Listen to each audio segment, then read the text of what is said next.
Everyone, welcome to my channel Hindi tarot deck 222। मैं हूँ पल्लवी। कैसे हैं आप सभी लोग?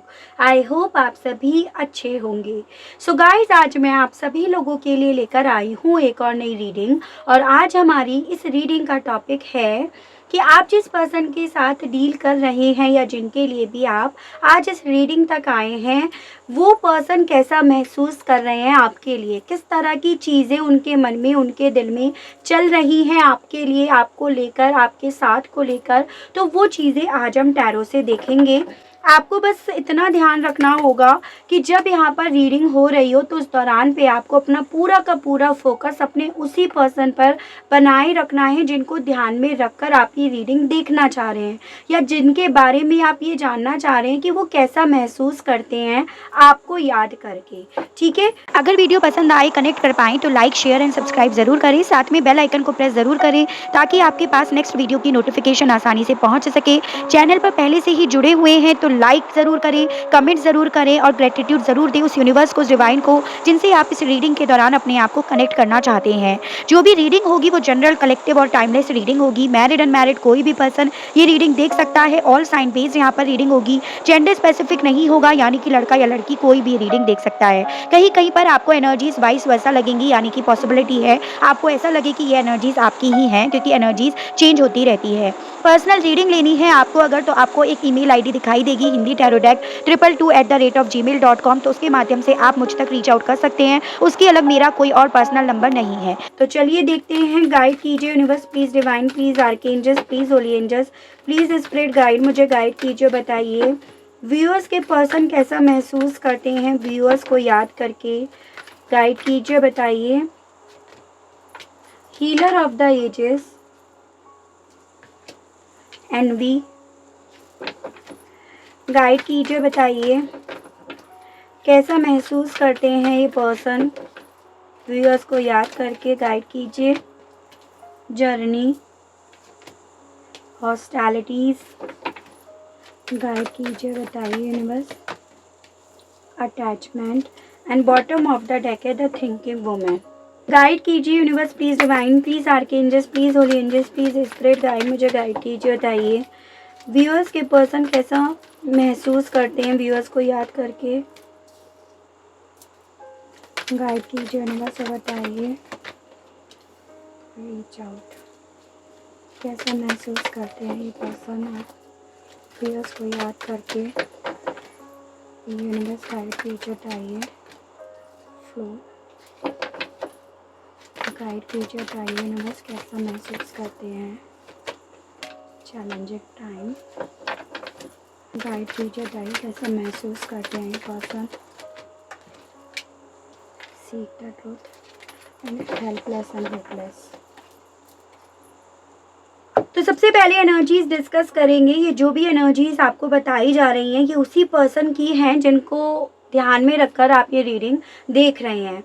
जैसे यहाँ पर टॉरस, वर्गो एंड कैप्रिकॉर्न, वृषभ, कन्या एंड मकर राशि, एरीज, लियो एंड सजिटेरियस, मेष, सिंह एंड धनु राशि, जेमिनी, लिब्रा एंड एक्वेरियस, मिथुन, तुला एंड कुंभ राशि, and cancer, Pisces and Scorpio, कर्क, मीन एंड वृश्चिक राशि है। देखिए सभी एनर्जीज आ जाती हैं। आप ये समझिएगा भी टैरो से भी कार्ड्स निकाले जाएंगे तो एनर्जीज फिर से सब आ जाएंगी। तो इसीलिए बार बार बोला जाता है कि ऑल साइन बेस्ड है, ऑल साइन बेस्ड है। बताया इसीलिए जाता है क्योंकि आप लोग पूछते हैं, आप लोग बोलते हैं कि एनर्जीज नहीं बताई, राशियां नहीं बताई हैं, तो इसीलिए बताया जाता है। लेकिन अल्टीमेटली सभी राशियां आ जाती हैं। ठीक है, मुझे यहाँ पर आप लोगों के लिए नंबर 5 यानी कि मई मंथ, ये बेहद ज़्यादा इंपॉर्टेंट दिख रहा है, जो आपसे इस पर्सन के माध्यम से डायरेक्टली या इनडायरेक्टली वे में जुड़ा हुआ है। एज एन इनका बर्थ मंथ, आपका बर्थ मंथ, मिले थे, बिछड़े थे, या फर्स्ट टाइम आप लोगों के बीच में कॉन्फ्लिक्ट हुए थे तो वो मई मंथ था। 5 साल का रिश्ता था, 5 महीने से बातचीत नहीं हुई है, तो ऐसे करके आपको ये नंबर या ये मंथ लेकर चलने होंगे। सवाल है हमारा कि जब भी इस पर्सन को आपकी याद आती है तो ये कैसा महसूस करते हैं। सबसे पहली चीज़, ये चीज़ें कन्फर्म है कि इस पर्सन को आज भी आपकी बहुत याद आती है। आज भी ये पर्सन बहुत ज़्यादा आपके लिए सोचते हैं, आपके साथ के लिए, आपके साथ जो भी पल था, जो भी मेमोरीज इनके पास हैं रही सही, उन्हें देखते भी हैं, उन्हें देखकर आपको याद भी करते हैं और आपके साथ के बारे में बहुत ज़्यादा सोचते भी हैं। लेकिन जब भी ये आपको याद करते हैं तब ये पर्सन ना बहुत ज़्यादा हेल्पलेस अपने आप को महसूस करते हैं। यानी कि इनकी एक ऐसी एनर्जी हो जाती है जैसे कि सब हार गए, इच्छाएं भी हार गए, आशाएं भी हार गए और इवन आपको भी इन्होंने हरा दिया या आपके साथ को भी ये हार गए। तो वो चीज़ें इनके मन में चलने लगती हैं। यानी कि बहुत ओवर थिंकिंग ये पर्सन करते हैं आपको याद कर कर के। जब भी इन्हें आपकी याद आती है तो सबसे पहले तो जो इनके जख्म हैं आपको खोने के, आपके दूर जाने के, चाहे ये खुद ही वो वजह हो, लेकिन वो जख्म जो हैं वो इनके हरे हो जाते हैं। इन्हें ये याद आता है कि इन्होंने सारे मौके खो दिए आपकी तरफ बढ़ने के या आपको अपनी तरफ बुलाने के, सब रास्ते, सब मौके इन्होंने खो दिए। तो डेफिनेटली जब जब इन्हें याद आती है इनके वो जख्म हरे होते हैं और इन्हें ये याद आता है कि मौके तुमने खो दिए और अब तुम उस रास्ते पे, उस जगह पे खड़े हो जहाँ पे तुम पूरी तरह से लाचार हो, पूरी तरह से आशाहीन हो। यानी कि कोई आशा ही नहीं है तुम्हारे मन में और तुम किस चीज़ को लेकर अब होप बनाओगे। जब याद आती है तो पूरी तरह से अनसेटिस्फाइड ये हो जाते हैं अपनी ज़िंदगी को लेकर कि मेरी ज़िंदगी में मैंने वही चीज़ें या मैं अपनी ज़िंदगी में वही रिश्ते को नहीं पा पाया या उस रिश्ते तक मैं रीच आउट नहीं कर पाया या पाई जिस रिश्ते में मैं सबसे ज़्यादा संतुष्ट था या थी, जिसमें मैं पूरी तरह से सेटिस्फाई था या थी, या इस रिश्ते से मुझे एक्चुअली में क्या मिल रहा था, क्या मन का सुकून, क्या सेटिस्फेक्शन मिल रहा था। तो वो चीज़ें इन्हें याद आने लगती हैं। इन्हें याद आने लगता है कि आज की डेट में मेरी लाइफ है फ्लो के साथ बस चलना, जिसमें ना कोई उम्मीद है ना कोई आशा है, बस फ्लो के साथ चलना। एकदम ऐसी लाइफ हो गई है कि बिना उम्मीद के, तो आपको भी पता है क्या ज़िंदगी होती है, फ्लो में चलना चलने के बराबर नहीं होता। तो इन्हें जब आपकी याद आती है तो इन्हें महसूस होता है कि आज की डेट में भी ये चल रहे हैं और कल की डेट में भी ये चल रहे थे जब आपके साथ थे। लेकिन जब आपके साथ चल रहे थे तो उस अंधेरेपन में भी रोशनी दिखाई देती थी, और आज जब चल रहे हैं तो इस रोशनी में भी अंधेरापन ढूंढ रहे हैं, आपको ढूंढ रहे हैं, आपके साथ को ढूंढ रहे हैं। तो जब इन्हें आपकी याद आती है तो ये कंपेयर करने लगते हैं आज के फ्लो को और कल की जर्नी को आपके साथ की।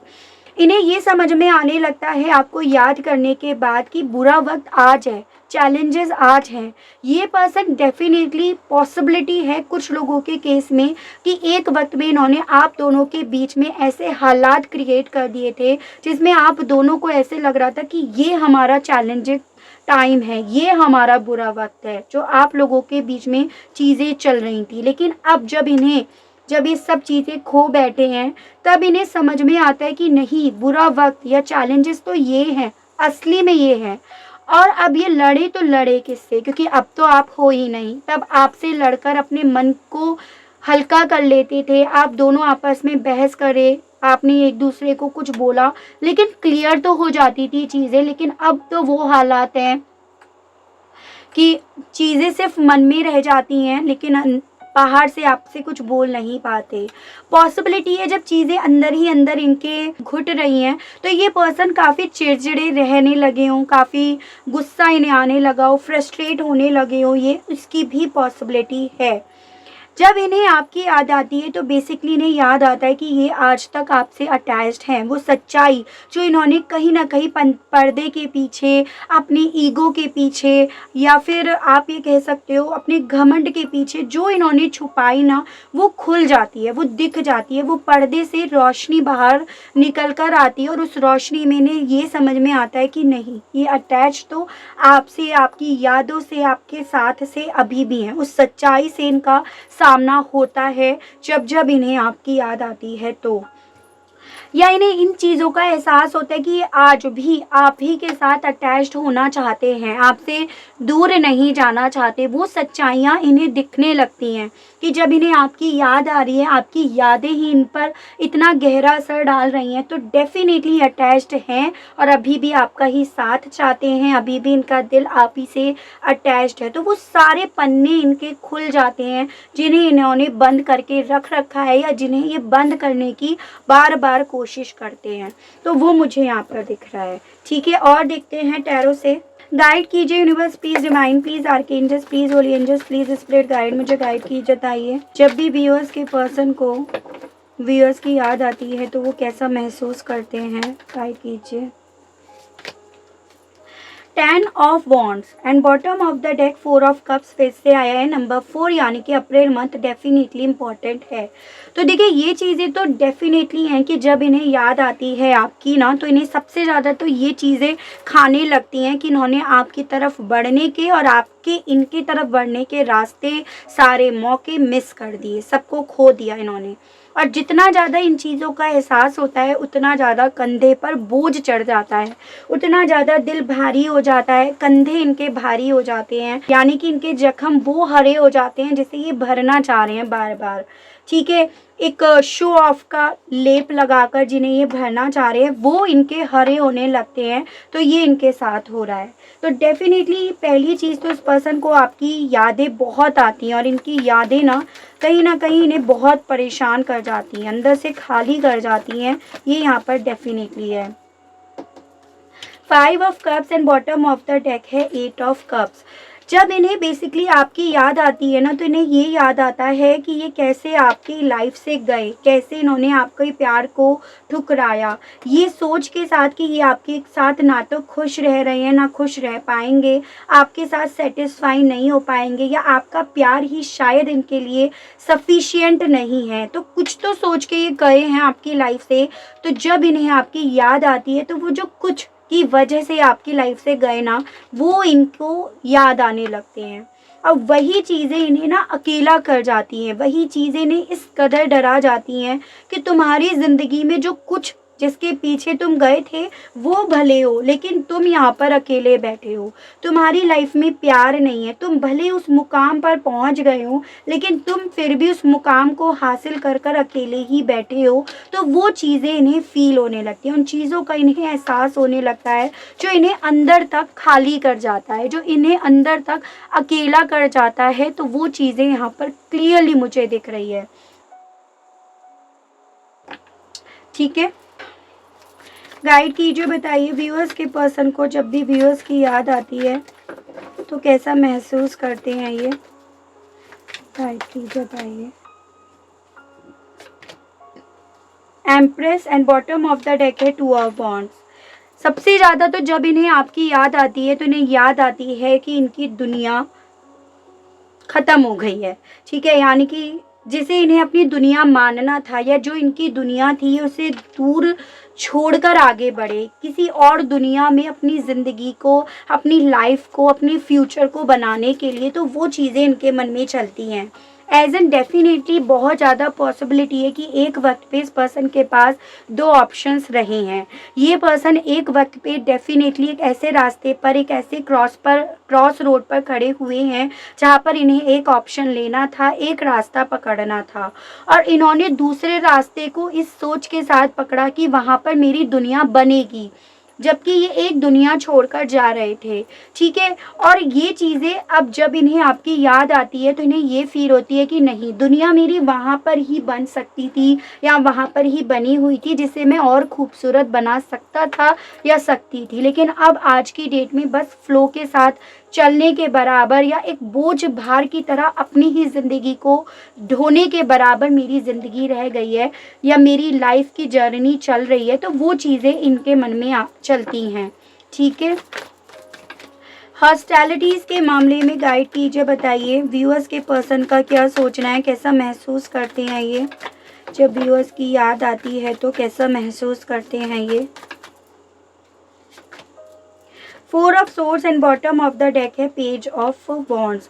सबसे पहली चीज़ यहाँ पर क्लियरली दिखाई दे रही है कि जब इस पर्सन को आपकी याद आती है ना, बहुत बेचैनी सी इनके मन में होने लगती है, क्योंकि दिमाग में इतने सारे थॉट इनके चलने लगते हैं जिसे ये बाहर निकालना चाहते हैं। जो दिल में इनके इतनी सारी चीज़ें चलने लगती हैं, आपकी यादें, आपका साथ, तो जिसे ये बाहर निकालना चाहते हैं। और अल्टीमेटली जब ये चीज़ें नहीं निकल पाती हैं, जितना इसे दूर फेंकना चाहते हैं, जब ये अल्टीमेटली नहीं निकलती हैं तो ये फ्रस्ट्रेट होने लगते हैं। ये अपनी फ्रस्ट्रेशन अपने आसपास के लोगों पर उतारने लगते हैं, परिवार पर, कलीग्स पर, फ्रेंड्स पर, जो भी हैं। मतलब इनको बहुत ज़्यादा मूड स्विंग्स होने लगते हैं।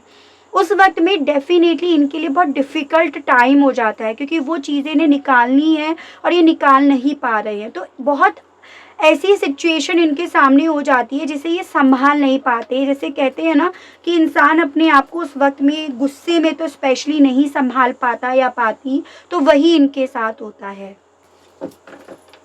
अटैचमेंट के मामले में गाइड कीजिए, बताइए व्यूअर्स के पर्सन की फीलिंग्स बताइए, कैसा सोचते हैं, कैसा महसूस करते हैं ये। Two of cups and the lovers, क्या बात है भाई। And bottom of the deck है 5 ऑफ सोर्ड्स। भाई देखो, जब इन्हें आपकी याद आती है तो भाई डेफिनेटली पागल ही हो जाते होंगे, ये चीज़ें तो कंफर्म है, क्योंकि इन्हें आपके साथ ना एक कनेक्शन फील होने लगता है, एक सोल लेवल तक का कनेक्शन।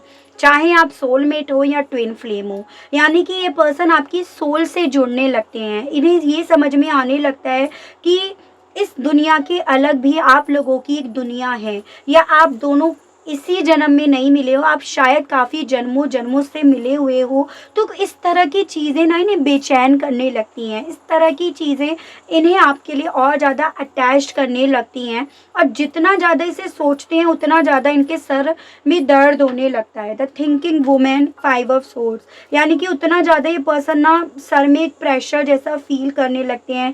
ऐसा क्यों हो रहा है, ये सब चीज़ें मेरे साथ क्यों हो रही हैं, मुझे क्यों दिख रहा है, क्यों याद आ रही है, क्यों मैं इतना अटैच्ड होता जा रहा हूँ या जा रही हूँ।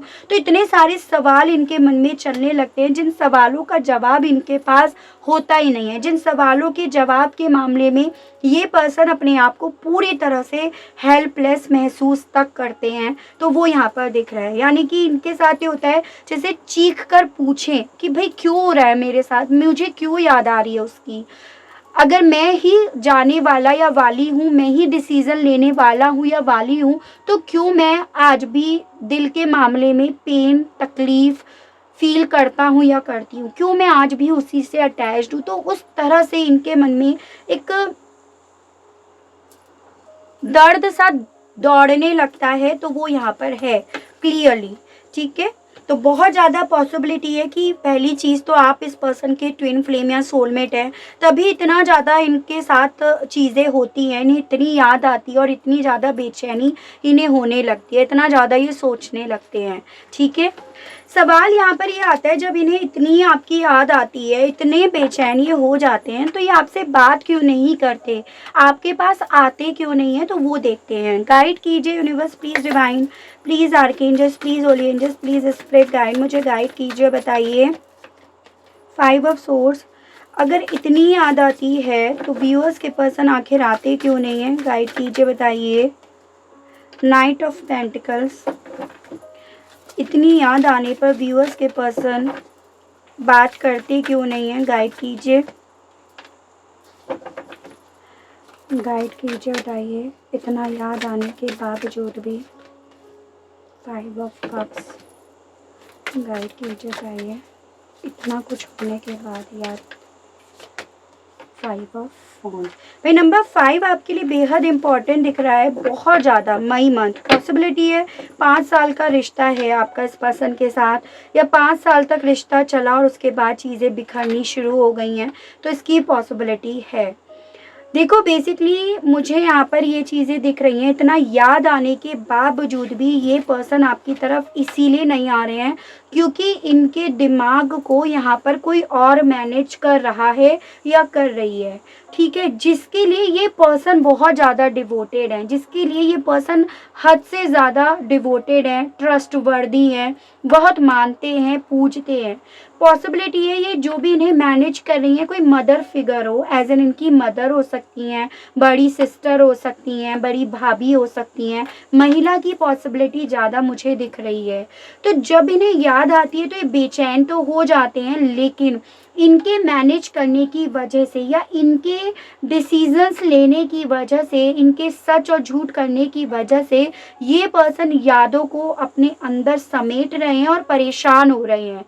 मुझे बहुत ज़्यादा पॉसिबिलिटी ये दिख रही है कि आप दोनों के बीच में पारिवारिक इश्यूज बहुत ज़्यादा हैं, चाहे आप मैरिड हो या अनमैरिड या हो चुके हैं। कॉन्फ्लिक्ट, अलग अलग ओपिनियन, उसके चलते ये पर्सन आपकी लाइफ से वॉक अवे करके गए हैं, दूर गए हैं, ये सोच के साथ कि मैं अपने परिवार का साथ दूंगा या दूंगी, या मेरा परिवार ही मेरा एम्बिशियस है, तो वो सोच की वजह से ये आपकी लाइफ से गए हैं। ठीक है, मुझे यहाँ पर ये भी दिख रहा है कि इस पर्सन को कहीं ना कहीं जो संगत मिली है वो बहुत ज़्यादा टॉक्सिक है, और ये पर्सन ज़्यादा जो लॉजिक, ज़्यादा जो पीएचडी कर रहे हैं ना, वो उस टॉक्सिसिटी पर ही कर रहे हैं, यानी कि नेगेटिव चीज़ों पर इनका ज़्यादा फोकस है। इसी रीज़न की वजह से ये पर्सन पीछे, जो इनको याद भी आती है ना आपको ये हिडन ब्लेसिंग्स की तरह देखते भी हैं, बट उसे पीछे मुड़कर देख नहीं पा रहे हैं, क्योंकि इन्हें पीछे मुड़ने दिया ही नहीं जा रहा है, आपकी तरफ देखने ही नहीं दिया जा रहा है। इसी रीज़न की वजह से ये पर्सन ना इतनी इच्छा होने के बावजूद भी आपसे बात नहीं कर रहे हैं, तो वो मुझे यहाँ पर दिखा। याद आने के बावजूद भी अगर कोई बात नहीं कर रहा है तो डेफिनेटली कुछ तो रीज़न था इसके पीछे, और ये रीज़न है पारिवारिक इश्यूज़, किसी का मैनेज करना, और हद से ज़्यादा इनका फोकस आपसे हटाकर नेगेटिव चीज़ों पर लगवा देना, इन्हें उस पर पीएचडी करने के लिए छोड़ देना, तो वो मुझे दिख रहा है। चलिए ये देखते हैं कि आखिर ये याद आने पर आपसे कहना क्या चाहते हैं। जब भी इन्हें आपकी इस कदर याद आती है तो आखिर कहना क्या चाहते हैं उस वक्त में आपसे। गाइड कीजिए, बताइए universe. I am trying to think of what I want to say to you। तो बेसिकली ये पर्सन जब आपको याद करते हैं ना, तो इन्हें ये नहीं समझ में आता कि अब आखिर ये आपसे कहना क्या चाहते हैं। तो ये उस वक्त में यही सोचने लगते हैं कि अगर आप इन्हें मिलोगे या अगर आपकी बात भी होती है तो ये आपसे कहेंगे, तो अब कहेंगे क्या, किस मुँह से कहेंगे, किन शब्दों में कहेंगे। तो ये पर्सन ये सोचते रहते हैं, इस तरह के मैसेजेस सोचते रहते हैं। I am a big mess, समझ रहे हैं कि मैं एक बिग मैस हूँ, या मैंने ही चीज़ों को बहुत बुरी तरह से मैस्ड अप कर दिया है। तो ये आपसे उस वक्त में ये कहना चाहते हैं जब इन्हें आपकी याद आती है। तो I can't handle your words right now. तो पॉसिबिलिटी आपने कुछ ऐसे वर्ड्स इन्हें बोले हैं जो इन्हें अंदर तक झंझोर गए हैं, इनकी अंतर आत्मा को अंदर तक झंझोर गए हैं, और ये आपसे उस वक्त में ये कहना चाहते हैं कि ये आपके वो वर्ड्स ना आज की डेट में हैंडल भी नहीं कर पा रहे हैं, वो भी इनके सीने पे एक बोझ की तरह ही हैं। तो ये आपसे ये कहना चाह रहे हैं। तो कॉन्फ्लिक्ट हुए हैं आपके बीच में। यू इंस्पायर मी, आपसे उस वक्त में कहना चाहते हैं कि तुमने मुझे बहुत चीज़ों में इंस्पायर करा है, तुम मेरी इंस्पिरेशन हो डेफिनेटली, क्योंकि याद तो आती ही है ना आपकी। You mean a lot to me, उस वक्त में कहना चाहते हैं कि तुम्हारे लिए जो मेरे दिल में आज भी अटैचमेंट है, तो डेफिनेटली तुम मेरे लिए आज भी बहुत ज़्यादा मायने रखती हो या रखते हो, बहुत ज़्यादा। I need to go my own way for a while, उस वक्त में कहना चाहते हैं बट इस वक्त में ज़रूरत है मुझे अपने रास्तों पर अकेले चलने की, जो मैंने आपको बताया। आई वॉन्ट टू कॉल और टेक्स्ट यू, डेफिनेटली उस वक्त में इनका बहुत ज़्यादा दिल करता है आपसे बात करने का, आपको मैसेज करने का, बट ऑब्वियसली किसी और को अपना डिवोशन, अपना राइट दे रखा है, तो डेफिनेटली उस वक्त में आपसे बात नहीं करते हैं।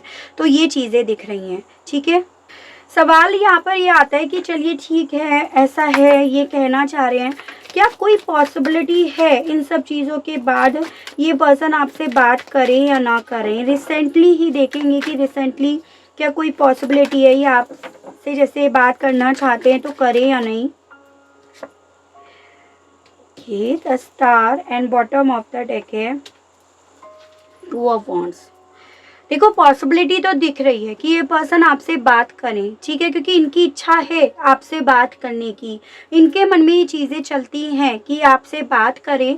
लेकिन मुझे यहाँ पर ये दिख रहा है कि आप लोगों के बीच में जो बातचीत होगी वो ऐसी नहीं होगी कि ये कहा जा सके कि भाई आप लोग इसके बाद मिल जाओगे, आप लोगों का रीयूनियन हो जाएगा। तो ये मुझे नहीं दिख रहा, क्योंकि मैनेज तो बेसिकली ये पर्सन उन्हीं के थ्रू करे जा रहे हैं, तो फैसले भी इनके उन्हीं के थ्रू लिए जाएंगे। तो ये यहाँ पर क्लियरली दिख रहा है। समय यहाँ पर 2 वीक्स यानी कि 2 हफ्ते मुझे दिख रहे हैं कि अगर आता है तो इस पर्सन का रिसेंटली वे में, तो 2 वीक्स में आपके पास कोई कॉल, टेक्स्ट या मैसेज आने की पॉसिबिलिटी है। ठीक है, तो ये थी मेरी रीडिंग। आई होप आपको रीडिंग के माध्यम से क्लियरिटी मिली हो, कनेक्ट कर पाए हो। अगर आपको क्लियरिटी मिलती है, कनेक्ट कर पाते हैं तो बताइएगा ज़रूर, और चैनल को लाइक, शेयर एंड सब्सक्राइब ज़रूर से कीजिएगा, ताकि आप लोगों के लिए इसी तरह से नई नई रीडिंग्स, नए नए टॉपिक्स मैं लेकर आ सकूं, और हम लोगों का साथ, हम लोगों का प्यार यूं ही बना रहे। आज के लिए बस इतना ही। Okay, bye bye.